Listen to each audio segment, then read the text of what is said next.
प्यारे बच्चों, मैथ्स गुरु YouTube channel में आपका स्वागत है। और मैं आपके लिए कुछ क्वेश्चन लेकर आई हूँ परसेंटेज पर आधारित, जो परीक्षा में पूछे जाते हैं। बहुत ही महत्वपूर्ण क्वेश्चन है। देखते हैं पहला क्वेश्चन क्या दिया हुआ है।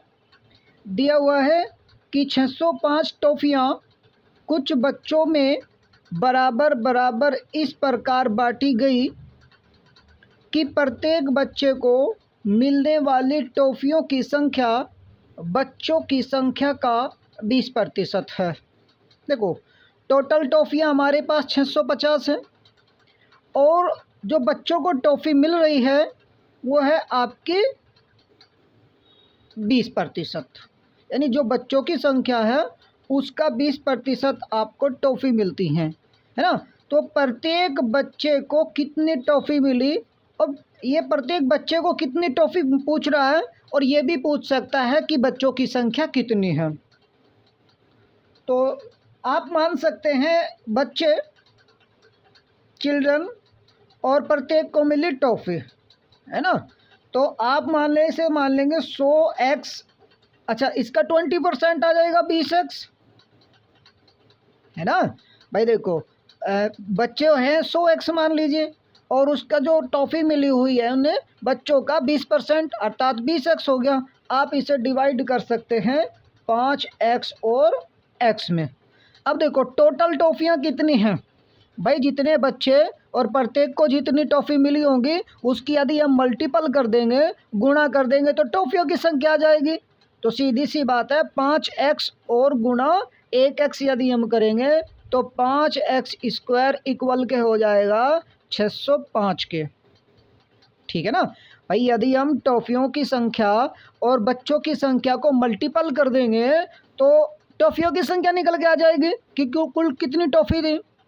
तो आप यहाँ से डिवाइड करेंगे, 5 से 121 बार डिवाइड हो जाएगा, है ना। जब 5 से आप डिवाइड करेंगे 605 को, 5 ही कम 5 और 5 दूनी 10, 5 ही कम 5, 121 बार डिवाइड हो जाएगा। ठीक है ना। अब x की वैल्यू आपको पता है, जब इसका ये किसका रूट है, ये है इसका 11 का रूट। यदि वो पूछ रहा है टॉफ़ियों की संख्या तो आ गई हैं 11। प्रत्येक बच्चे को टॉफ़ियाँ मिली कितनी, 11 टॉफ़ी मिली। और यदि पूछता है कि कितने बच्चे थे तो बच्चे कितने थे, अब 11, ये 5 गुना थे इसके, अब 11 पंजे 55 अब बच्चे थे। बच्चों की संख्या है 55 और प्रत्येक को टॉफ़ी मिली है 11। ठीक है ना। ऐसे क्वेश्चन आप लगा सकते हैं। नेक्स्ट क्वेश्चन है, एक खनिज में 12% तांबा है। कोई पदार्थ है, कोई खनिज है, उसमें 12% तांबा है और 69% तांबा प्राप्त करने के लिए, देखो तांबा और यहाँ पे भी तांबा दिया हुआ है, प्राप्त करने के लिए कितने खनिज की आवश्यकता होगी। देखो, अगर हम देखें धातु, जो मिश्र धातु है उसमें 12% तांबा है, इसका मतलब 100 हो रही होगी और तांबा है उसमें 12%। जो मिश्र धातु है 100 और उसमें तांबा है 12%। अब ये तांबा दिया हुआ है 69, आप कह सकते हैं 69/12। देखो तांबा दिया है तो तांबे का परसेंटेज लेंगे, और यदि जो भी दिया हुआ है उसका ही परसेंटेज लेते हैं, मल्टीपल में कर देंगे 100। जब आप इनकी कैलकुलेशन करेंगे, है ना भाई, कैलकुलेशन करेंगे तो कैलकुलेशन करके आ जाएगा 575। करो, 4 से डिवाइड करेंगे 3 बार और 4 से डिवाइड करेंगे 25 बार। अब 3 से डिवाइड करेंगे, 3 दूनी 6 और 3 3 9, 23 और मल्टीपल कर लेंगे आप 25 की, 25 दूनी 50, 525 या 75, 575 आ गया ना। तो 575 kg ये आ गया। ठीक है ना। इस तरीके से आप क्वेश्चन लगा सकते हैं। नेक्स्ट क्वेश्चन देखें। नेक्स्ट क्वेश्चन दिया हुआ है कि एक परीक्षा में 36% अंक प्राप्त करना आवश्यक है, यानी पास होने के लिए 36% अंकों की आवश्यकता होती है। यदि एक छात्र को 113 अंक मिले और वह 85 अंकों से असफल हो गया, फेल हो गया 85 अंकों से, यदि उसे पास होना होता तो एक 85 अंक और लाने होते, यानी पास होने के लिए उसे जो पास होने के लिए अंकों की आवश्यकता थी। कितने अंकों की ज़रूरत पड़ती है पास होने के लिए? पास होने के लिए अंकों की ज़रूरत पड़ती है 113 और प्लस में 85, ठीक है ना भाई। 113 प्लस 85 मतलब 198 अंकों की आवश्यकता होती है पास होने के लिए। और पास होने का परसेंटेज आपको पता है 36% आपको पास होने के चाहिए, और अंक हैं आपके 198। तो आप 198 को 36 से डिवाइड कर देंगे और 100 की गुणा कर देंगे, टोटल अंक निकल के आ जाएंगे कि परीक्षा कितने अंकों की थी, ठीक है ना। तो जैसे ही आप डिवाइड करेंगे, आप 18 से डिवाइड कर सकते हैं, 18 से 2 बार ये डिवाइड हो जाएगा, 18 से ये 11 बार डिवाइड हो जाएगा, और ये हो जाएगा 50 बार। अब गुणा करेंगे कितना हो जाएगा, 550 अंकों की परीक्षा थी, ठीक है ना। 550 अंकों की परीक्षा थी। नेक्स्ट क्वेश्चन देखते हैं। देखो, चैनल को सब्सक्राइब कर लीजिए, किसी ने अभी तक चैनल को सब्सक्राइब नहीं किया है तो चैनल को सब्सक्राइब कर लीजिए, और एक लाइक बनता है बच्चों, एक लाइक आप कर दीजिएगा, ठीक है ना। आगे चलते हैं। देखो, बहुत बेहतरीन क्वेश्चन है ये, जो नेक्स्ट क्वेश्चन है बहुत अच्छा है, वेरी वेरी इंपॉर्टेंट है, एसएससी सीजीएल वगैरह के लिए और सभी परीक्षाओं के लिए बहुत बढ़िया क्वेश्चन है। अब देखते हैं यह क्वेश्चन किस तरीके से आप कर सकते हैं। बहुत अच्छा क्वेश्चन है। ताज़ा फलों में 68% पानी है। देखो, जो ताज़ा फल हैं उनमें पानी जो है 68% है। अब देखो फल कितना रहा होगा यहाँ पे भाई, ताज़ा फल में पानी 68% है, तो इसका मतलब मेवा जो रही होगी, मेवा जो रही होगी यहाँ पे वो 32 रही होगी भाई। जब ताज़ा फलों में 68% है तो मेवा यहाँ पे 32 रही होगी, तथा सूखे फलों में 20% पानी है, इसका मतलब यहाँ आपकी 80% मेवा रही होगी, है ना। अगर हम बात करें, जब ताज़ा फलों में 68% पानी है तो मेवा 32 रही होगी, यहाँ पे सूखे फलों में 20% पानी है तो मेवा आपकी 80% रही होगी। तो 100 किलोग्राम ताज़ा फलों में कितने सूखे फल प्राप्त किए जा सकते हैं? अब एक बात बताइए, है ना, यो है आपका 32 मेवा और यहाँ पे 80 है, तो क्या कर लेंगे आप, 32 बटे में 80 और गुणा में कितने में से प्राप्त होगी, 100 में से। आप कैलकुलेशन कर सकते हैं, 1 0 से 1 0, 8 से डिवाइड होगा 4 बार, अर्थात 40, है ना भाई। 100 किलोग्राम में से 40 सूखे फल प्राप्त किए जा सकते हैं, 40 किलो सूखे फल प्राप्त किए जा सकते हैं, अर्थात मेवा प्राप्त की जा सकती है ना। ये हो सकता है इसका आंसर 40 किलो।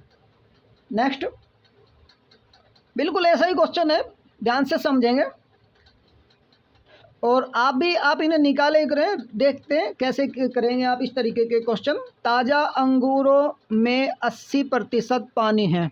देखो, यदि 80% पानी है इसका मतलब 20% इसमें मेवा रही होगी, है ना।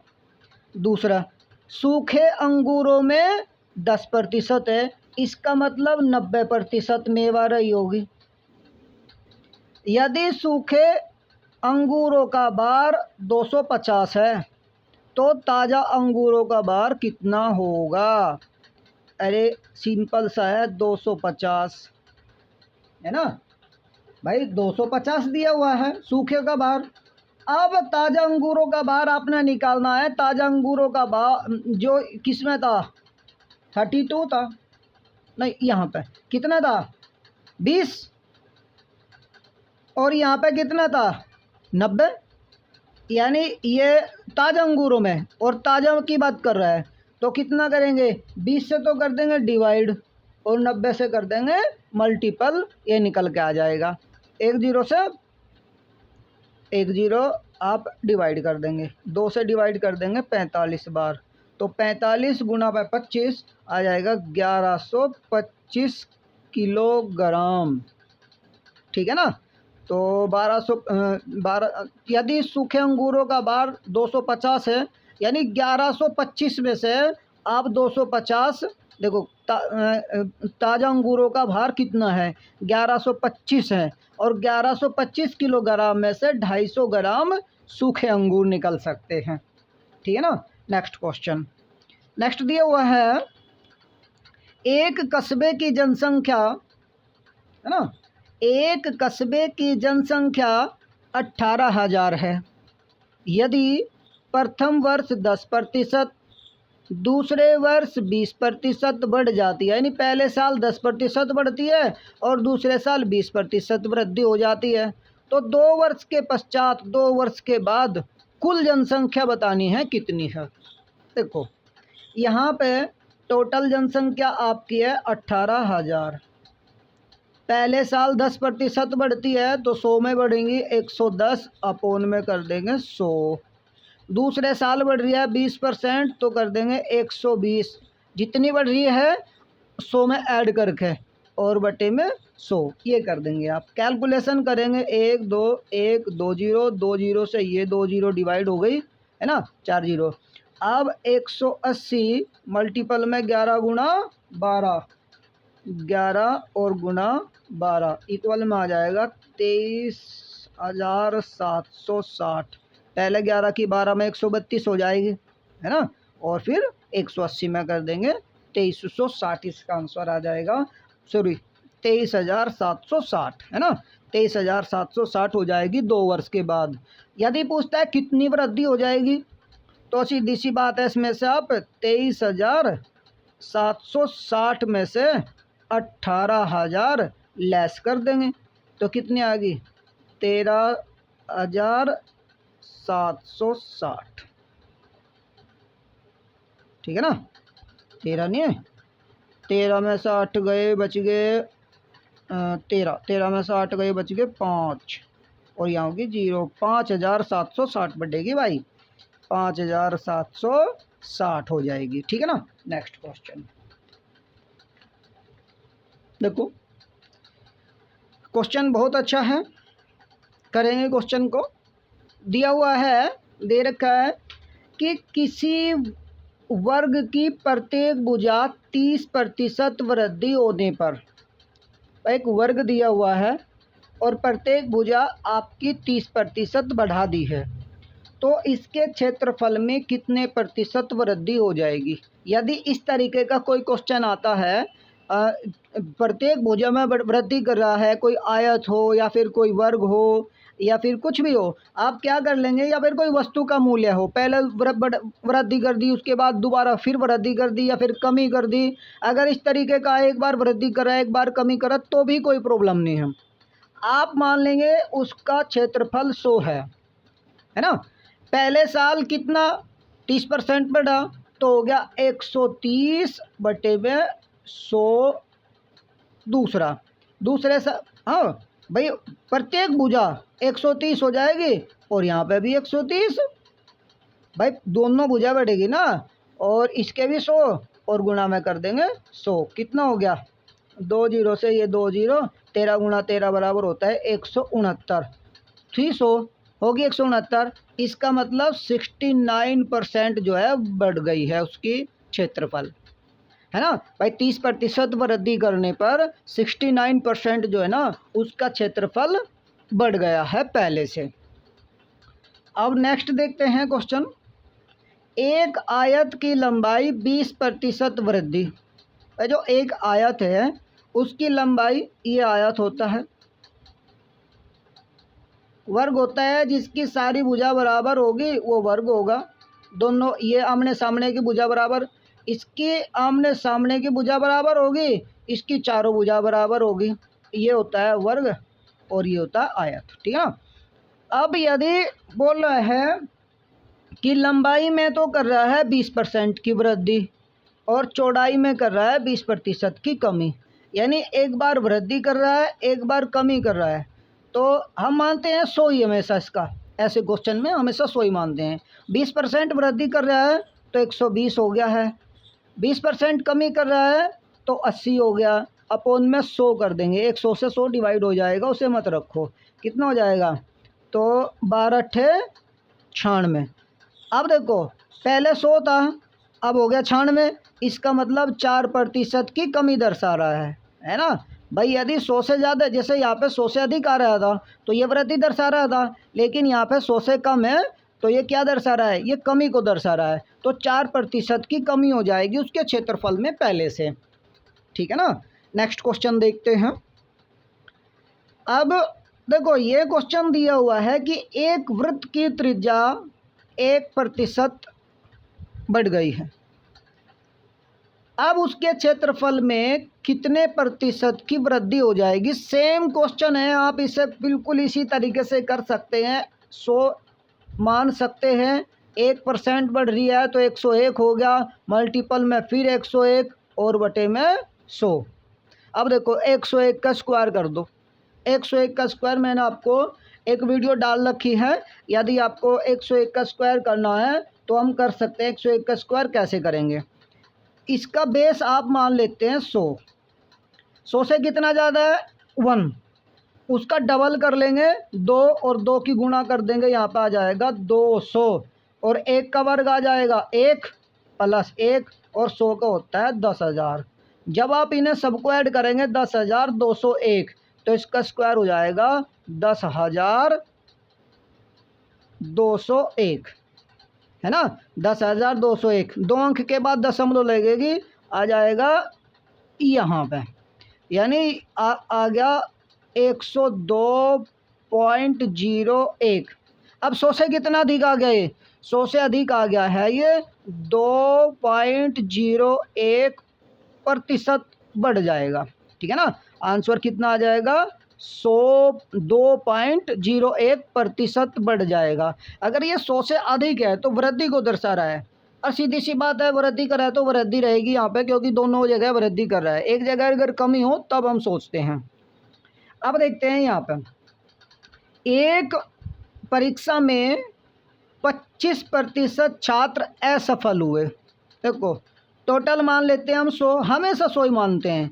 एक परीक्षा में 25% छात्र असफल होते हैं, और यदि 450 छात्र सफल हुए तो परीक्षा कुल कितने अंकों की थी। भाई देखो फेल कितने हो गए, फेल हो गए आपके 25%, तो पास कितने हो गए होंगे आपके, पास हो गए होंगे 75%।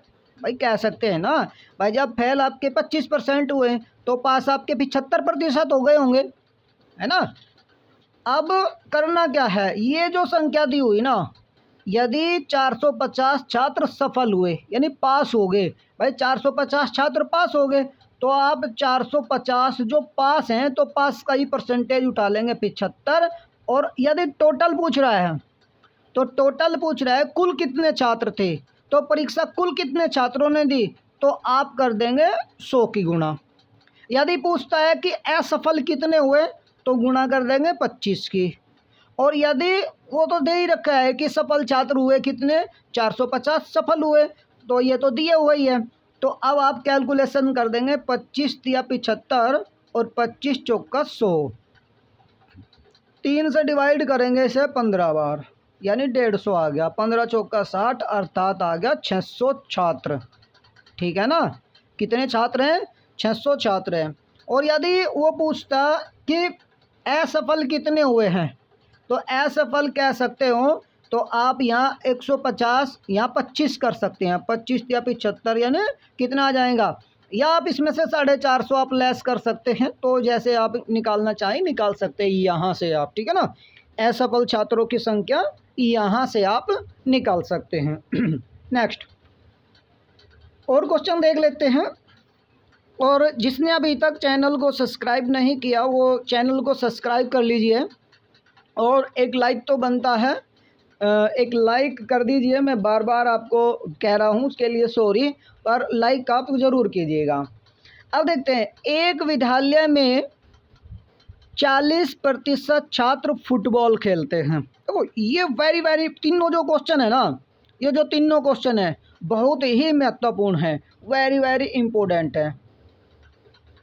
किसी भी परीक्षा के लिए बहुत ज़्यादा इम्पोर्टेंट क्वेश्चन है ये, बहुत इम्पोर्टेंट होने वाले हैं। देखेंगे समझेंगे। ठीक है ना। नेक्स्ट जो क्वेश्चन है वो समझेंगे क्या दिया हुआ है। दिया हुआ है कि एक विद्यालय में 40% जो छात्र हैं वो फुटबॉल खेलते हैं। हम लिख लेते हैं या बाद में लिखेंगे, अभी हम पढ़ लेते हैं। 40% छात्र फुटबॉल खेलते हैं और 50% छात्र क्रिकेट खेलते हैं, और यदि 18% छात्र कोई खेल नहीं खेलते तो कितने प्रतिशत छात्र दोनों खेल खेलते हैं। बहुत आसान क्वेश्चन है। सबसे पहले हम यहाँ पे लिख लेंगे, दो गोले बना लेंगे इस तरीके से, ठीक है ना। अब देखो ये 40% छात्र हैं, ये क्या खेल खेलते हैं? फुटबॉल। फुटबॉल फुटबॉल खेलते हैं कितने? 40। अब क्रिकेट कितने खेलते हैं? क्रिकेट खेलते हैं आपके 50 छात्र, 50% छात्र। अब दोनों खेल, या ये कह सकते हैं कि 18% छात्र कोई खेल नहीं खेलते। इसका मतलब यहाँ आ गए आपके 18% छात्र कोई खेल नहीं खेलते। कोई खेल नहीं, कोई खेल नहीं, ठीक है ना। अब 18% छात्र कोई खेल नहीं खेलते। अब देखो भाई, टोटल आपके छात्र 100 हैं, 50% छात्र खेलते हैं, ठीक है ना भाई। 50% छात्र क्रिकेट खेलते हैं। 40 या 90, 50 और 40 90, और प्लस 18 कितने हो गए? 108 हो गए। इसका मतलब जो अधिक आए ना वे दोनों खेल खेलते हैं। 8 आ गए यहाँ पे, 8% छात्र। अब 8% छात्र दोनों खेल खेलते हैं। क्वेश्चन भी यही है कि कितने प्रतिशत छात्र दोनों खेल खेलते हैं, आ जाएगा 8%। पर यहाँ पे और भी क्वेश्चन बन सकते हैं। और क्वेश्चन क्या बन सकता है? क्वेश्चन बन सकता है कि केवल फुटबॉल कितने छात्र खेलते हैं, ठीक है ना भाई। यहाँ पे पूछ रहा है कि दोनों खेल खेलने वाले छात्रों की संख्या बताइए। तो दोनों खेल खेलते हैं 8%।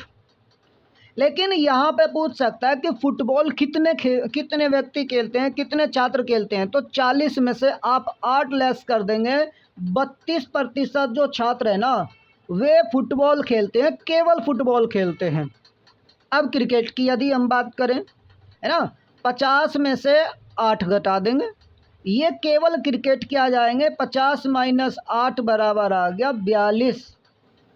अब देखो 32% ये, 8% ये, 42% ये, और 18 ये तीनों मिलकर, चारों मिलकर 100 के बराबर हो जाएंगे, है ना। 32 और 8 40, 40 और 42 हो गए 82, 82 और 18 होते हैं आपके 100, ठीक है ना। यदि पूछता है केवल फुटबॉल 32, केवल क्रिकेट 42%, दोनों खेल खेलते हैं 8%, और कोई खेल नहीं खेलता, ये दिया हुआ है। ठीक है ना। नेक्स्ट क्वेश्चन, नेक्स्ट बिल्कुल सेम इसी तरीके का क्वेश्चन है। देखते हैं। एक समूह में 60% व्यक्तियों के पास मोबाइल है, ठीक है ना। एक समूह में 60% व्यक्तियों के पास मोबाइल है और 30% व्यक्तियों के पास टैबलेट है। भाई जब 60% के पास मोबाइल है और 30 के पास टैबलेट है, हम बना लेते हैं ऐसे ऐसे ही करेंगे आप ये सारे क्वेश्चन, इस तरीके के क्वेश्चन। मोबाइल और टैबलेट ले लेंगे। यहाँ पे मोबाइल आ जाएंगे, यहाँ पे लिख लेंगे मोबाइल। कितने के पास है मोबाइल? 60 के पास है, लिख लेंगे 60, बाहर लिखेंगे, अंदर नहीं लिखना है। उसके बाद टैबलेट कितने व्यक्तियों के पास है? 30 के, यहाँ लिख लेंगे टैबलेट। टैबलेट है 30 व्यक्तियों के पास। अब वो पूछ रहा है कि 15 व्यक्तियों के पास दोनों चीज़ें हैं।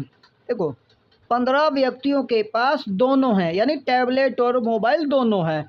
तो 15% आप यहाँ पे रख देंगे बीच में, 15% आ गया। ये टैबलेट में भी जा रहा है और मोबाइल में भी जा रहा है।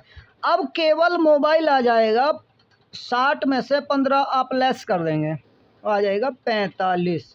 तो 45% के पास केवल मोबाइल है ना। अच्छा, टैबलेट की अगर हम बात करें 15 के पास आ जाएगा। अब क्या पूछ रहा है, अब हमारे पास देखो सारे आ गए। यदि कुल व्यक्तियों की संख्या 96 है तो कितने व्यक्तियों के पास एक भी फ़ोन या टैबलेट नहीं है? यानी ऐसे व्यक्ति बताने हैं जिनके पास नहीं तो फ़ोन है और ना ही टैबलेट है। तो ऐसे कितने व्यक्ति हो जाएंगे? आप यहाँ से पता कर लेंगे 45 प्लस 30 है ना, 45 प्लस 15 ये 15 ये 75% के पास मोबाइल और टैबलेट है। 75 के पास है, या तो मोबाइल है या टैबलेट है या फिर दोनों चीज़ें हो सकती हैं। और जिसके पास कुछ भी नहीं है, एक भी नहीं है, ना मोबाइल है और ना टैबलेट है, वे हैं 25%। अब देखो 96 का 25% आप निकाल दो, ठीक है ना भाई। 96 का 25% निकाल दो, निकाल देंगे आप 96 का 25%। 96 गुणा 25 कितना हुआ, 1/4 होता है ना। अब 4 से डिवाइड करेंगे 24 बार, अर्थात 24 व्यक्ति ऐसे हैं जिनके पास ना ही तो मोबाइल है और ना ही टैबलेट है, ठीक है ना। नहीं उनके पास मोबाइल है और ना ही टैबलेट है, ये 24 निकाल देंगे। अब यहाँ से आप कुछ भी निकाल सकते हैं। यदि पूछता है केवल मोबाइल 45 के पास है तो आप 96 का 45% निकाल दो। केवल टैबलेट तो आप 15% निकाल दो 96 का। और वो पूछता है कि टैबलेट और फ़ोन किन के पास हैं, तो आप उसका 15% निकाल सकते हैं। यहाँ से आप सारे क्वेश्चन निकाल सकते हैं, जो वो पूछेगा वो ही आप बता सकते हैं। इतनी शॉर्ट ट्रिक से आप कर सकते हैं, ठीक है ना। नेक्स्ट क्वेश्चन है, देखते हैं कि एक छात्रा को विज्ञान में 300 में से 32% अंक प्राप्त हुए। यानी 300 अंकों में से उसने 32% अंक प्राप्त किए, तथा हिंदी में 200 में से कितने अंक प्राप्त करे कि उसका कुल प्रतिशत 46% हो जाए।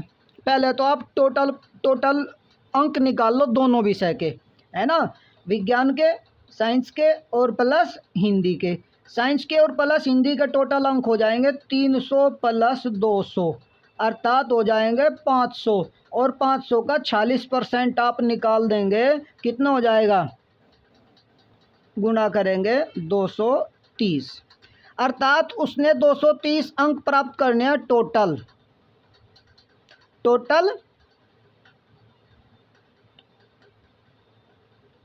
प्राप्त करने हैं 230 अंक।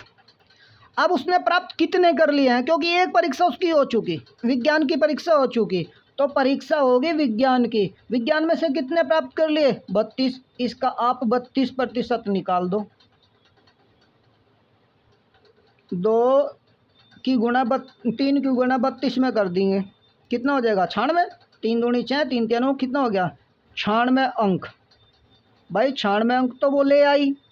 अब कितने लाने, टोटल 230, तो 230 में से आप 96 लेस कर देंगे, ठीक है ना। जैसे ही 230 में से आप 96 लेस करेंगे, आ जाएगा 134 अंक लाने उसने अब,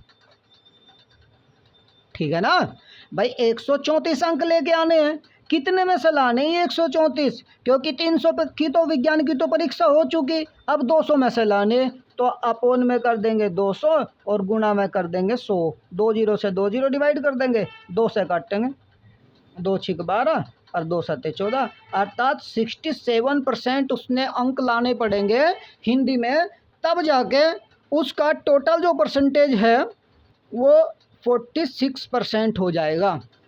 दोनों विषय में मिला के उसका परसेंटेज जो है कितना हो जाएगा, वो हो जाएगा 46%। जब वह है हिंदी में लेके आएगी 67%। दोस्तों, यदि यह वीडियो आपको अच्छी लगी तो आप वीडियो को लाइक कीजिएगा और चैनल को सब्सक्राइब कर दीजिएगा। अंत तक बने रहने के लिए धन्यवाद। मिलते हैं नेक्स्ट वीडियो में, धन्यवाद।